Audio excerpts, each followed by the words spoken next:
माँ Saraswati public school के सभी हमारे प्यारे बच्चों को हनुमान जयंती की बहुत बहुत बधाई, बहुत बहुत शुभकामनाएं। और आज ये गुड फ्राइडे को यह सेशन आपके लिए किया जाता है। गुड फ्राइडे भी पूरे विश्व में मनाया जाता है और आपको ये जानकारी होनी चाहिए कि पूरे विश्व की पॉपुलेशन कितनी है, जनसंख्या कितना है करोड़ में, कौन बता सकता है? खड़े हुए जल्दी से। 8.8 बिलियन, मिलियन, 8.8 बिलियन, 800 करोड़ से ऊपर पूरी दुनिया की पॉपुलेशन है। बैठ जाइए, है ना। और इस 800 करोड़ में से 60% पॉपुलेशन क्रिश्चियनिटी को फॉलो करती है और क्रिश्चियनिटी मतलब भगवान ईसा मसीह को करती है। तो उन्हीं के एक पवित्र दिन को हम गुड फ्राइडे मनाते हैं, जो पूरी दुनिया में मनाई जाती है। हम उसकी भी आप सबको बधाई देते हैं, ठीक है। पर आज हमारा विषय है हनुमान जयंती। तो सबसे पहले हमारा ये प्रश्न है कि कितने लोग जानते हैं कि हनुमान जी का जन्म कैसे हुआ था? किसी को पता है हनुमान जी का जन्म कैसे हुआ था?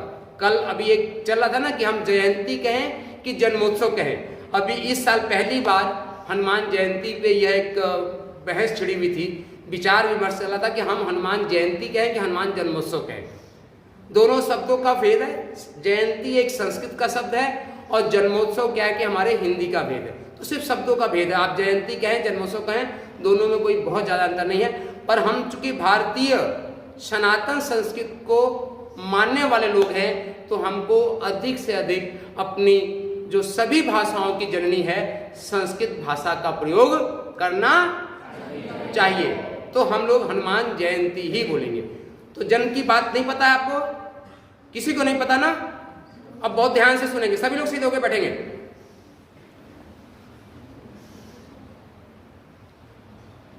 इंद्र को जानते हैं? इंद्र किसे कहते हैं?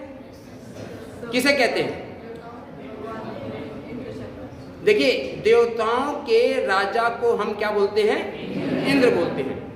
इंद्र एक पद का नाम है। पहली बात अपने दिमाग में बैठा लीजिए कि इंद्र एक पद का नाम है, किसी व्यक्ति का नाम नहीं है। जैसे हमारे देश के प्रधानमंत्री समय समय पे प्रधानमंत्री बदलते रहते हैं, पर हम इतिहास लिखे और इतिहास में किसी प्रधानमंत्री का नाम नहीं दे, सिर्फ प्रधानमंत्री संबोधन करके लिखे, तो हमको लगेगा कि भारत में एक ही प्रधानमंत्री रहे। नहीं, वैसे ही इंद्र क्या है कि जो देवताओं के राजा होते हैं उनका नाम है इंद्र। इंद्र भी अलग अलग समय पे अलग अलग व्यक्ति बदलते रहते हैं। तो इंद्र के राजाओं में एक परंपरा है कि उनके मनोरंजन के लिए वहां पे अप्सराएं होती हैं, ठीक है ना। तो एक अप्सरा थी जिसका नाम था पुंजिक स्थला। पुंजिक स्थला एक अप्सरा थी और अप्सराओं के पास ये स्वतंत्रता होती है कि वे धरती पे भी आ सकती हैं, स्वर्ग में भी आ सकती हैं, किसी लोक पे वे भ्रमण कर सकती हैं। तो पुंजिक स्थला जो है एक बार भ्रमण करते करते कहाँ पे आ गई? धरती पे आ गई। और धरती पे आ गई और उनकी वृत्ति क्या थी? चंचल थी। चंचल वृत्ति मतलब कुछ भी हंसी खेल में मजाक में कर देना, उनको उसकी कुछ होश परवाह नहीं थी। पर यदि हम हंसी मजाक में भी कुछ कर देते हैं, उसकी सजा कितनी बड़ी भुगतनी पड़ेगी ये हमको नहीं पता। इस कहानी से पता चलता है कि यदि हम हंसी मजाक में भी कोई गलती कर देते हैं तो उसकी सजा हमें भुगतनी पड़ती है। यहाँ पे एक सिद्धांत है कि आप कोई भी कर्म करते हो, उस कर्म का परिणाम सुनिश्चित है, उसका फल भी मिलता है, उसकी सजा भी मिलती है। तो पुंजिक स्थला खेलते खेलते जो है उन्होंने देखा कि एक ऋषि जो है, जैसे हम बाबा जी दाढ़ी वाले हैं, वैसे एक बाबा जी बैठ के तपस्या कर रहे थे पेड़ के नीचे। और उनका स्वरूप जो है वह बंदर का था, मतलब कुछ ऐसा स्वरूप था कि वे लग रहा कि कोई जानवर है। और उन्होंने फलों से जो है उस महात्मा के ऊपर, उस साधक के ऊपर, साधु जी के ऊपर उन्होंने मुंह से जो है मारा। और मारने के बाद उस महात्मा जी का ध्यान भंग हो गया और ध्यान भंग होते ही उन्होंने श्राप दे दिया कि तुम यदि इतनी चंचल हो तो जाओ बंदर बन जाओ। आप सभी लोग पिछले साल वृंदावन गए थे ना? बंदरों को देखा कितने चंचल हैं, आपका मोबाइल छीन लेते हैं, आपका चश्मा उतार लेता है, कितने। तो बंदर होने का क्यों दिया? क्योंकि चंचलता बंदरों का गुण है। यदि आप भी चंचल हैं तो हमने आपको कुछ पिछले प्रेयर में उदाहरण दिया था ना कि आप ये वहां, यहाँ पे हम वीडियो में नाम नहीं लेना चाहते। तो मंकी, यदि आप अपने को स्थिर नहीं रख पाते हो तो इसका मतलब क्या हो, आप बंदर। तो उन्होंने उसको पुंजिक स्थला को श्राप दे दिया। क्या श्राप दिया? श्राप दे दिया कि जाओ तुम बंदर हो। ये बात हो गई और निराश होकर वे कहां पहुंच गई? भगवान इंद्र के दरबार में। एक दिन उसने इंद्र को बहुत अच्छा नृत्य दिखाया और नृत्य दिखाने के बाद, जो कि इंद्र उसके राजा थे, उसने पूछा कि महात्मा ने ऐसा मुझे श्राप दिया है, इस श्राप का परिणाम क्या होगा?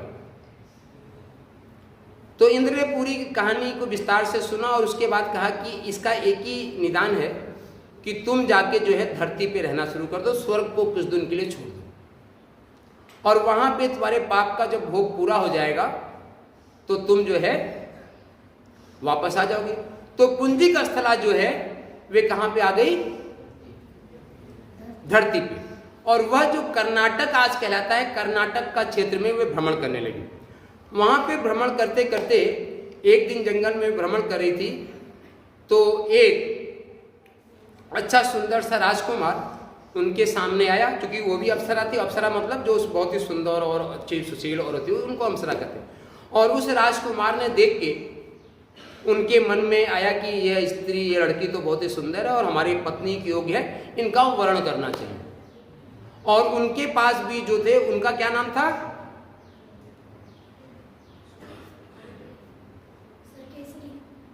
केसरी। वे बंदरों के राजा केसरी थे। क्या नाम आपका? चेतन। चेतन ने बहुत अच्छा जवाब दिया। तो वे जो पुंजिक स्थला से मिले उनका नाम था केसरी। इसीलिए हम क्या कहते हैं? केसरी नंदन कहते हैं, है ना। तो केसरी जी के पास दो वरदान था कि वे सामान्यतः बंदर भी थे और उनके पास ऐसी सिद्धि थी कि वो अपने स्वरूप को बदल के अच्छे आदमी भी बन सकते थे। और इनको ये तो खुद बंदरी के रूप में थे, चूंकि ऋषि ने श्राप दिया था, महात्मा ने श्राप दिया था। तो देखते ही प्रेम हो गया और केसरी जी ने पुंजिक स्थला से शादी कर लिया। और शादी करने के बाद जब वो धरती पे आ गए तो उनका क्या नाम था? अंजनी। इसीलिए अंजनी पुत्र कहलाते हैं ना, तो अंजनी पुत्र है। और दोनों की जब शादी हो गई, किसकी किसकी शादी हो गई? केसरी और अंजनी की। तो बहुत दिनों तक ये जीवन बीतता रहा। उसके बाद जो है उनको कोई पुत्र नहीं हो रहा था, तो एक ऋषि के पास गए। उस ऋषि का नाम क्या है? मानधाता। ऋषि के पास गए, वहां से उनसे पूछा कि महात्मा, चूंकि आज भी भारत की समस्या ये है कि जब किसी व्यक्ति के जीवन की कोई समस्या का समाधान नहीं होता तो आज भी भारत की परंपरा है कि वह कहाँ पहुंचता है? साधु महात्माओं के पास पहुंचता है। आज भी भारत में ये परंपरा है कि वे साधु महात्माओं के पास पहुंचता है और उससे वहां पे उसकी समस्या का समाधान होता है, मिलता है। तो वहां पे भी जब ऋषि के पास गए दोनों पति पत्नी, केसरी जी और अंजनी जी ने पूछा कि सरकार, इतने दिन हमारे विवाह को हो गया, अभी हमारे को कोई पुत्र प्राप्त नहीं हो रहा है। तो उस महात्मा ने दिया कि आपके गर्भ से जिस पुत्र का जन्म होना है वह बहुत ही तपस्वी होगा, बहुत ही तेजस्वी होगा और भगवान राम का शिष्य भी होगा और सखा भी होगा और भक्त भी होगा। इसके लिए क्या है कि आपको तपस्या करनी पड़ेगी। तपस्या करेंगे, किसकी तपस्या करनी पड़ेगी? भगवान शिव की तपस्या करनी पड़ेगी, क्योंकि तपस्या करने से ही आपके मन में शक्ति का जागरण होता है। आप इस लाइन को याद कर लीजिए, तपस्या करने से ही आपके अंदर शक्ति का जागरण हो रहा है। क्योंकि सबसे बड़ी तपस्या आप क्या कर रहे हैं? देखिए, सीधे बैठे हुए आप देख रहे हैं मेरे को, मेरे शरीर में कोई हिल, तो ये तपस्या है, एकदम सीधे बैठना, ये बहुत बड़ी तपस्या है, यही साधना है। तो सबसे पहले आप सभी स्टूडेंट्स को इस साधना में प्रवीण होना है कि सीधे बैठना सीखिए। सिर्फ 20 मिनट की बात है। फिर वहां पे उन दोनों पति पत्नी ने हिमालय में जाके, दिव्य हिमालय में, उन्होंने भगवान शंकर का ओम नमः शिवाय, ओम नमः शिवाय ऐसा जप किया और सांसों के साथ में हम आज इस पावन पर्व पे हमारा एक शब्द है, आप लोग सभी जानते हैं, ओम ग वा, OMGVA।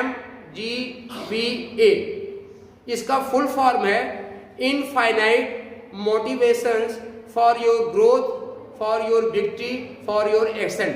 इसका मतलब समझाया, इनफाइनाइट मतलब अनंत, मोटिवेशन मतलब प्रोत्साहन, infinite motivation for your growth, growth मतलब आगे बढ़ने के लिए, फॉर योर विक्ट्री विजय के लिए, और ए फॉर एक्सेंट आगे बढ़ने के लिए। और दूसरी इसकी मीनिंग है oh god please help me, oh god please help me remove my all the negative energy, remove my all the negative energy. आप सबके अंदर नेगेटिव एनर्जी भरी हुई है, इसीलिए तो आप लहर पेप्सी की तरफ बैठ जाते हो, सीधा नहीं बैठ पाते हो क्योंकि निगेटिव से। तो इसके हम प्रार्थना करते हैं। तो आज आपको एक प्राणायाम सीखना है, ओम के साथ श्वास को लेना है, ग के साथ रोकना है और वा के साथ बाहर निकालना है। एक बार करेंगे हमारे साथ, चलो करें सब लोग।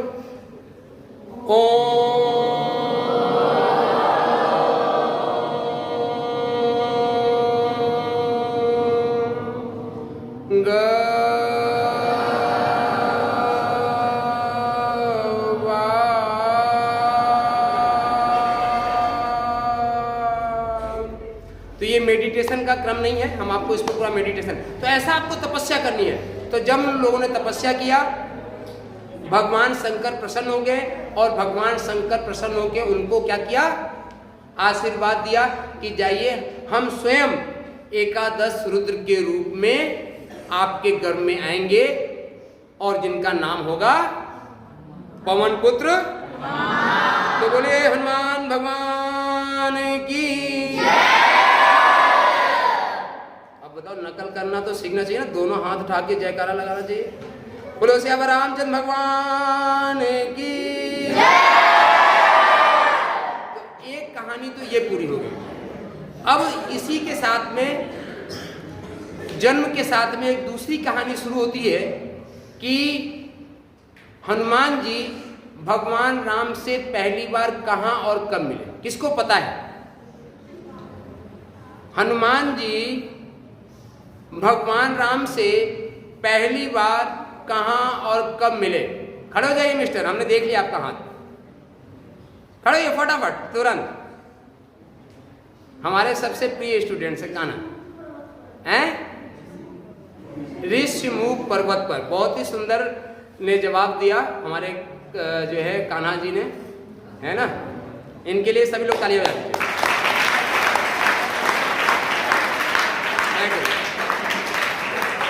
अब हमारा दूसरा प्रश्न है कि जब ऋषिमुख पर्वत पे हनुमान जी थे तो किसके साथ रहते थे?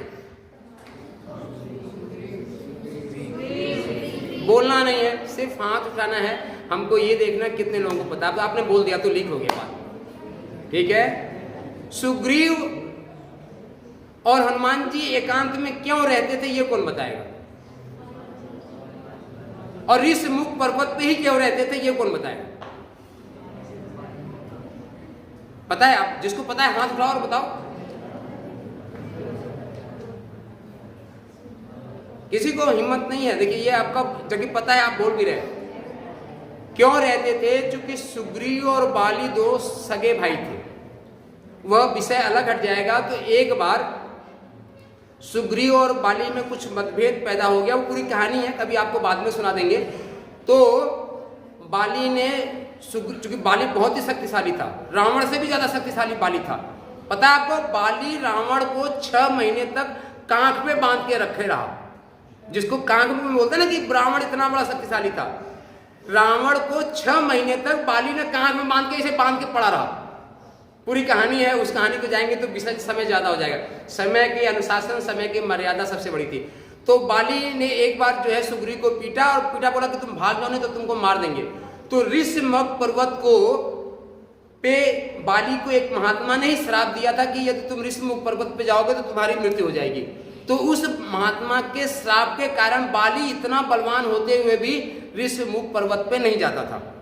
तो ऋषिमुख पर्वत पे सुग्रीव और हनुमान जी दोनों साथ साथ रहते थे। ये ऋषिमुख पर्वत कहां पे है भारत में, कौन बताएगा? किस प्रांत में आता है?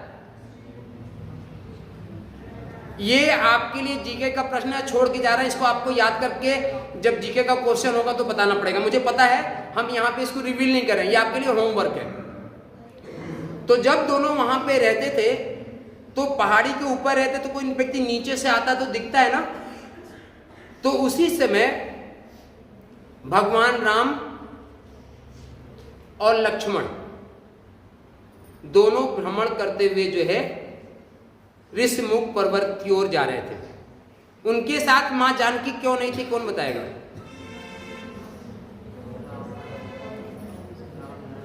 क्योंकि रावण ने हरण कर लिया था, इसलिए वे लोग कहां जा रहे थे? मां जानकी की तलाश में, खोज में, है ना, इसलिए मां जानकी उनके साथ नहीं थी। तो जब वे आगे दोनों बढ़ रहे थे भगवान राम और लक्ष्मण, तो ऊपर से सुग्रीव ने देखा कि दो बढ़िया धुरंधर एकदम तेजस्वी, ओज तेज लग रहा है कि बड़े क्षत्रिय है, और ये चले आ रहे हैं, हाथ में क्या है? धनुष और बाण है दोनों के। तो जिसके मन में डर होता है ना, वह हमेशा डरता रहता है। जैसे हमारे कुछ बच्चे भी डरते रहते हैं, कहीं हमसे कुछ प्रश्न न पूछ लिया जाए। और हमने कहा ना, जब आपके पास नॉलेज होगी तो आपके पास कॉन्फिडेंस होगा, और जब कॉन्फिडेंस होगा तो कहीं भी आप डरेंगे नहीं। तो वहां पे सुग्रीव के मन में हमेशा डर था, कहीं बाली आके हमको मार न दे, 24 घंटे डरता रहता था। ये लैक ऑफ कॉन्फिडेंस का परिचायक होता है। तो जैसे ही सुग्रीव ने राम और लक्ष्मण को अपनी तरफ आते हुए देखा तो उसको डर गया कि हो सकता है कि बाली ने स्वयं तो आ नहीं सकता, क्योंकि उसको ऋषि का श्राप है, वह किसी ऐसे दो व्यक्ति को भेज रहा है कि वे हमको खोज के मार दे। और उस समय हनुमान जी जो है ध्यान में बैठ के, भगवान हनुमान जी ध्यान में बैठ के किस नाम का जप किया करते थे? कैसे जप किया करते थे? श्री राम श्री राम श्री राम श्री राम। श्री राम का जप करके किस डाकू ने सिद्धि पाली थी, उसका नाम क्या है? राम, भगवान राम का नाम जप करके किस साधु ने ऋषि बन गए, महर्षि बन गए, उनका क्या नाम? डाकू था। भगवान राम का नाम जप करके हमारे सर बताएंगे, बताइए सर। वाल्मीकि। उनके पहले का नाम था क्या? में क्या नाम था? पहले का नाम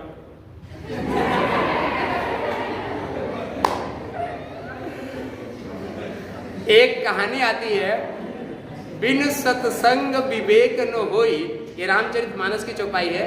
बिन सत्संग विवेक न होई, राम कृपा बिन सुलभ न होई। चूंकि प्रश्न उठाया है तो उनका नाम क्या था? रत्नाकर। रत्नाकर एक बहुत बड़े डकैत थे और वे राजमार्ग पे रहा करते थे, और उनका यही काम था कि उस रास्ते से जो कोई भी जाता उसका लूटपाट करके और वे अपने परिवार का पोषण किया करते थे। उनका पेशा वही था, राजमार्ग पे रहा। उस समय उनका नाम था रत्नाकर। तो एक बार देवर्षि नारद उधर से गुजर रहे थे, और देवर्षि नारद जब गुजर रहे थे तो उन्होंने कहा, ए साधु किधर जा रहा हो, खड़े हो जाओ। और उसने बोला कि मैं तो साधु आदमी, मेरे पास कुछ नहीं। बोला नहीं, साधुओं के पास आजकल ज्यादा माल रहता है ना, साधु आजकल पक्का नहीं होते, सबसे ज्यादा पशु तो है। तो नारद के साथ सत्संग होने के बाद, बड़ी लंबी कहानी है, रत्नाकर क्या बन गया? महर्षि वाल्मीकि बन गया, जो महर्षि वाल्मीकि की रामायण लिखी। वे कहानी पूरी अलग कहानी है। तो श्री राम जब कर रहे थे हनुमान जी, सुग्रीव ने जाके उनको जगाया कि देखो भाई, हमारे मित्र दो जो है धनुर्धर लेके आ रहे हैं, कहीं इनको बाली ने भेजा हो हम दोनों को मारने के लिए, तुम जाके पता तो करो ये दोनों कौन है। अब वे थे तो हनुमान जी बंदर के रूप में शरीर था उनका, बड़ा विराट शरीर था। जब सोचे कि जब हम ऐसे जाएंगे तो बात गड़बड़ हो जाएगी, तो उन्होंने कैसा रूप धारण करके गए बताओ? एक ऋषि का, ब्राह्मण का। ऋषि और ब्राह्मण में अंतर होता है। वे ब्राह्मण का स्वरूप बना के हनुमान जी गए और जाके प्रणाम किया। प्रणाम करने के बाद राम जी ने भी प्रणाम किया, और लक्ष्मण जी थोड़े से अकड़ में रहते हैं तो उन्होंने तो प्रणाम किया नहीं, उनको लगा कौन सा आ गया। पर दोनों दिव्य थे, क्योंकि भगवान हनुमान जी भगवान शंकर के अवतार है, भगवान राम जी भगवान विष्णु के अवतार तो है ही है। भगवान विष्णु के हैं। पर दोनों एक दूसरे को पहचान गए, और पहचान गए, भगवान राम ने उनका नाम लेके बुलाया और पहचान के उन्होंने कहा कि भगवान राम तो पहचान गए हमको। फिर दोनों अपने वास्तविक स्वरूप में आ गए, और वास्तविक स्वरूप में आके दोनों क्या हुआ, एक दूसरे से गले मिल गए। और फिर उनको लेके कहाँ पहुँचे, सुग्रीव के पास पहुँचे, और सुग्रीव ने पूरी बात सुनी, और पूरी बात सुन के कहा कि भगवान, हम आपकी सीता जी का पता जरूर लगाएंगे, और इसमें कुछ आपकी हमारी मदद चाहिए और कुछ हम आपकी मदद करेंगे। तो ऋषमुख पर्वत पर हनुमान जी के माध्यम से सुग्रीव के माध्यम से हनुमान जी और भगवान राम का मिलन हुआ था। बोले भक्त और भगवान की। तो अब समय की मर्यादा पूरी होती है, हमारा समय पूरा हुआ। ये मैंने बहुत ही संक्षिप्त में ये कहानी बताई है। इस कहानी में ढेर सारा ज्ञान छुपा हुआ है। अब अगला जो शनिवार आएगा, उस शनिवार को इसी पूरी कहानी से ढेर सारा क्वेश्चंस पूछा जाएगा, और आपको अवार्ड प्राइज बता ही दिया गया है कि यदि आप जो पूरे साल भर आएगा, और सबका डाटा रजिस्टर में तैयार होगा, और सभी को पार्टिसिपेट करना है। और हमारे आपके जीके का पूरा जो माध्यम है वे ओमगवा योगा का यूट्यूब चैनल और फेसबुक ही है। इसलिए आप सभी लोग ओमगवा योगा के यूट्यूब और फेसबुक को आप लाइक करें, शेयर करें और सब्सक्राइब करें, बेल आइकन दबाएं। और इस कहानी को, एनिमेटेड कहानी आपको पूरा देखने को मिलेगा। आज शाम तक या कल सुबह तक ये यूट्यूब पे अपलोड हो जाएगा, और पूरी कहानी आपको सुनाना है। और इससे ढेर सारे क्वेश्चन हमने छोड़ दिए हैं, और वे पूरा करके आपको जो क्विज में सबसे अच्छा नंबर पाएगा उसको स्पेशल अवार्ड मिलेगा। तो इसी के साथ क्या बोलना है,